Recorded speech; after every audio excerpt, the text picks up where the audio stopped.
Justement, Monsieur Mbeko, vous évoquez le Rwanda. On sait que ce pays fait figure de bon élève dans les réformes économiques par rapport à ses voisins, avec un taux de croissance qui fait envie, hein. Ce pays se distingue-t-il vraiment? Fait-il office de champion africain en matière de progrès ou bien c'est un progrès factice?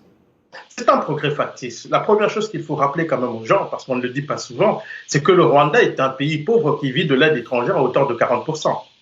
Très bien. Donc, au-delà de l'aide étrangère, une partie de son budget repose aussi sur le pillage de ressources naturelles du Congo.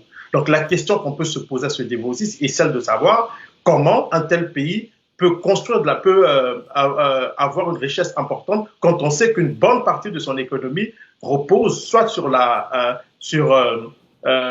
étrangère ou sur le pillage de ses voisins.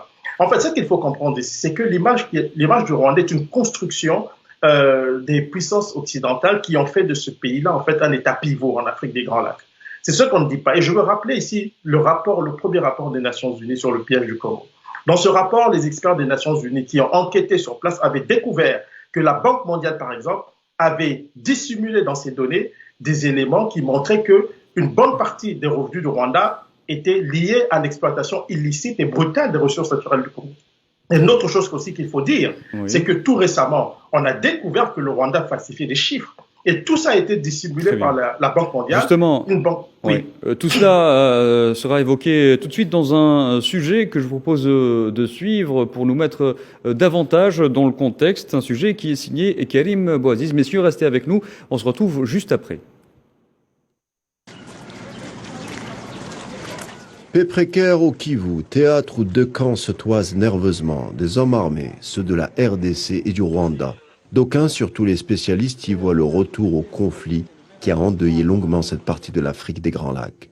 Paul Kagame, le président rwandais, jette son dévolu sur cette ancienne province de l'Est de la République démocratique du Congo, le but étant de créer une zone autonome régionale sous son contrôle. Surtout, le Kivu a toujours suscité la convoitise de Kigali, et ce depuis la fin de la guerre du Rwanda en 1994, qui s'est concrétisée par la victoire de l'armée patriotique rwandaise de Paul Kagame sur les forces armées rwandaises du pouvoir Hutu.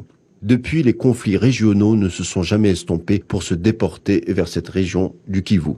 D'autre part, et sur un autre plan, on s'intéresse de près à la réussite économique du Rwanda sans jamais avouer que celle-ci repose largement sur le pillage des ressources de la RDC, comme le métal précieux qu'est le coltan, indispensable à l'industrie électronique dont le Kivu congolais détient les 3/4 des réserves mondiales et dont l'exportation se fait en grande partie par le Rwanda. Selon l'ONU, Kigali constituerait d'ailleurs la plaque tournante du commerce illicite des métaux rares et des pierres précieuses en provenance du Congo. Rwanda, pays champion du pillage, mais aussi exportateur de minerais qu'il ne produit pas. En 2019, dû à un trafic, le pays a vendu pour la bagatelle de 60 millions de dollars via des sociétés écrans portant le label Rwanda. En plus du coltan, il y a l'or, les diamants et autres minerais rares, sans parler du pétrole dans la région du Rutshuru, prolongement de celui du bassin du lac Albert. Un tout qui fait que le Rwanda ne peut pas se retirer d'une zone riche en sous-sol. Si jamais Kinshasa reprenait le contrôle du Kivu, les gros acheteurs des productions minières ne seraient plus les Anglo-Américains de Kigali, mais les Chinois. Un Rwanda que les grandes puissances anglo-saxonnes ont choisi pour être un producteur même illicite de tout type de minerais. Une politique qui irait de pair avec le plan expansionniste dans le Kivu congolais piloté par Paul Kagame. Des grosses unités de production et autres raffineries du coltan à Kigali, ce qui en ferait un acteur mondial essentiel pour la fourniture de ce minerai stratégique. Une politique expansionniste de Kigali reposant sur des relais comme le mouvement des M23 avec aide militaire et des régiments d'hommes.